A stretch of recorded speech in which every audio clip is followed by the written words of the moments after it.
execution of MEP services in real estate. Before I talk about it, I just want to give a small brief about who we are. So we are a leading green and MEP design consultant in India. We provided complete solution under one roof. We are about to qualify to 60 professional engineers working in this organization, and we have offices in Delhi, Mumbai, Chennai and Bangalore. Bangalore is our head office. We are established in 2008. LEED is today a pioneer, trendsetter, innovator by virtue of our contributions and achievements. There is a lot of challenges in the design of the real estate buildings. Normally the scope follows a general industry norms. We have a battery limits, so what is up to that, where we stop, and how the tenant will carry forward the design. The design normally follows the national and local statutory norms and the standards that are mandated. So what are the challenges that we face? When we talk about with respect to M&D design, one is that cost increase due to over design. So mostly what happens when we do the design, the buildings sometimes is being over designed by capacity wise, and then by number of equipment wise is getting oversized. So how do we address this challenge as an M&D consultant? Today what's happening that because of the thin margin that being paid to the MEP consultant, or I don't know the reason exactly, it's been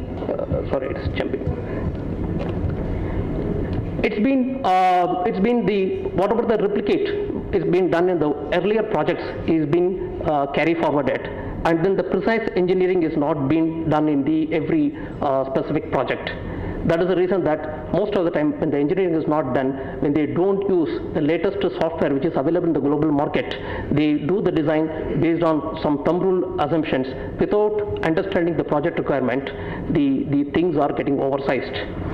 No holistic approach to optimize the entire services design, because what is happening that when the project is given to the prime consultant calls the sub-consultant and gives the project. The sub-consultant from different organization is being given this assignment. So the sub-consultant also only look at his perspective, whether it is a mechanical, whether it is electrical design, whether it is a PhD design, and he gives a design. But nobody is doing the proper coordination, bringing the entire MEP design to see how effectively it can work in the building. And then the cost increased due to change orders during execution. So most of the time we were discussing in the morning also, there is a lot of non-tendering item which is coming up.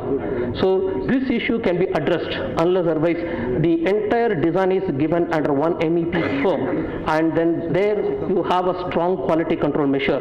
If it is not done, there could be a lot of this kind of mistakes going to crop up in future. So confusion due to improper coordination among services lead to time and money loss. So what we do, how do we address this issue, is that we are using today the building information modeling, the BIM modeling, using the Revit software, which can integrate the complete mechanical, electrical, plumbing, firefighting layers. All that is being done before we start off the execution. So this is helping us a lot in terms of providing the correct quantity, correct levels of the services that has been done, and ease of construction during execution. So this has to be practiced in the industry. So approach to MEP design. So need of the hour is that effective owner's project requirement is very much required. So any developer who wants to develop the building, they all try and understand who is going to use the building and what is the tenant needs.